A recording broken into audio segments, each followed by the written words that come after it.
Fun facts. Did you know that it would take more than 3,000 years to count all neurons in your brain? Did you know optic nerves, which also known as cranial nerves, is the fundamental parts of the central nervous system and the most significant sensory nerves of the human eye? Did you know our forehead and fingertips are the most sensitive to pain because their greater density of nerves fibers which react to a pain trigger?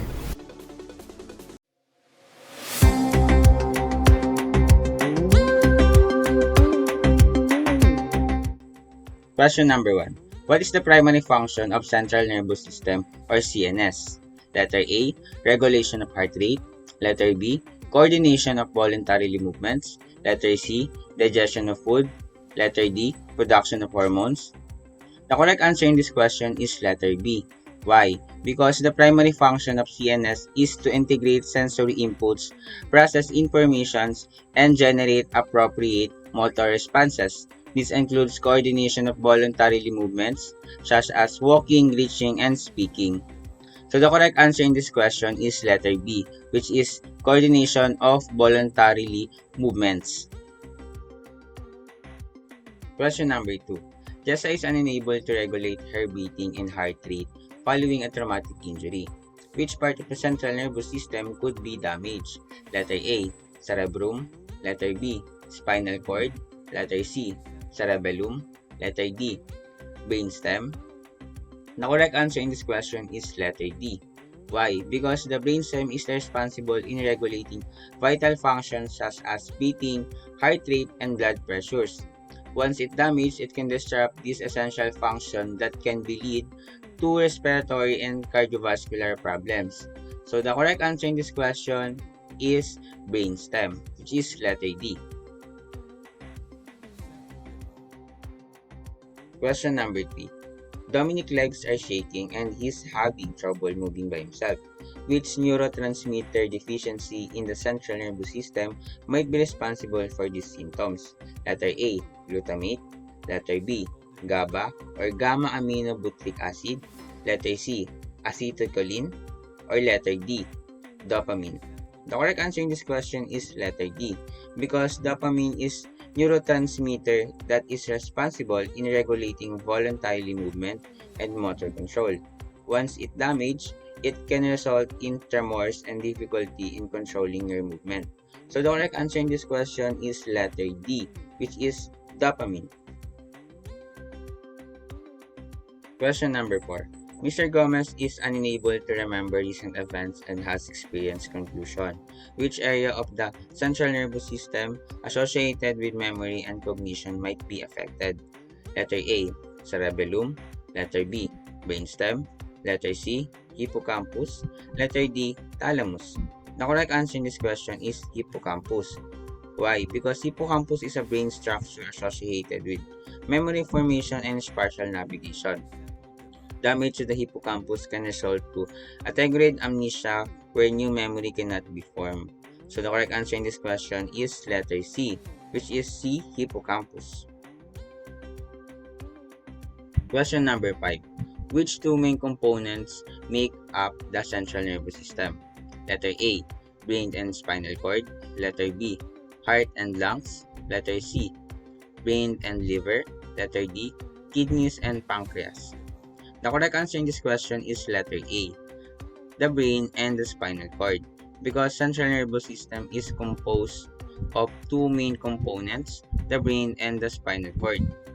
These structures work together to receive sensory information, process it, and generate appropriate motor responses.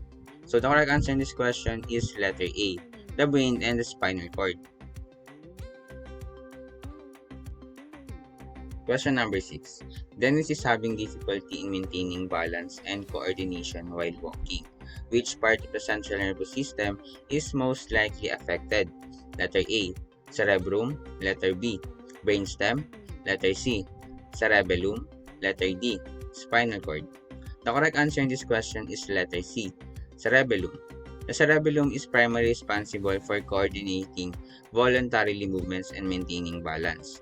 dysfunction in the cerebellum can lead to symptoms such as ataxia or loss of coordination and gait disturbance. So the correct answer in this question is letter C, which is cerebellum. Question number 7. Which neurotransmitter is primarily associated with transmission of signals between neurons in the central nervous system? Letter A, serotonin. Letter B, glutamate. Letter C, dopamine. Letter D, GABA or gamma aminobutyric acid. The correct answer in this question is letter B, glutamate, because glutamate is primary excitatory neurotransmitter in the central nervous system. It plays a fundamental role in transmitting signals between neurons, particularly in processes such as synaptic plasticity, learning, and memory. So the correct answer in this question is letter B, glutamate. Question number 8. Patrick presents difficulty in processing sensory information, including impaired sensory of touch, temperature, and pain on one side of his body. Which structure of the brain is most likely affected? Letter A, cerebellum. Letter B, brainstem. Letter C, thalamus. Letter D, hippocampus. The correct answer in this question is letter C, which is thalamus, because thalamus serves as a relay station for sensory information, relaying signals from various sensory pathways to the cerebral cortex for further processing. Damage or dysfunction of thalamus can lead to sensory deficit, such as impaired sensation of touch, temperature, and pain. So the correct answer in this question is letter C, thalamus. Question number 9. Paulo is involved in a car accident and sustained an injury to the spinal cord. As a result, he experienced paralysis below the waist. Which part of the spinal cord is likely affected? Letter A, dorsal root. Letter B, ventral root. Letter C, white matter. Letter D, gray matter. The correct answer in this question is ventral root, or the letter B, because ventral root contains motor neurons that carry signals from the spinal cord to muscles. Damage to the ventral root of the spinal cord can lead to motor deficits, including the paralysis, below the level of the injury. So the correct answer in this question is letter B, ventral root. Question number 10. De la Cruz exhibit difficulty with visual perceptions, such as recognizing objects and faces. Which structure of the brain is most likely affected? Letter A, thalamus. Letter B, brainstem. Letter C, cerebellum. Letter D, hippocampus. The correct answer in this question is thalamus. This question is similar to the question number 8.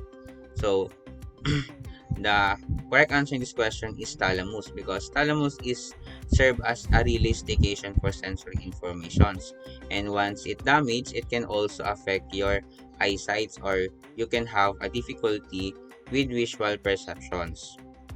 So the correct answer in this question is letter A, thalamus.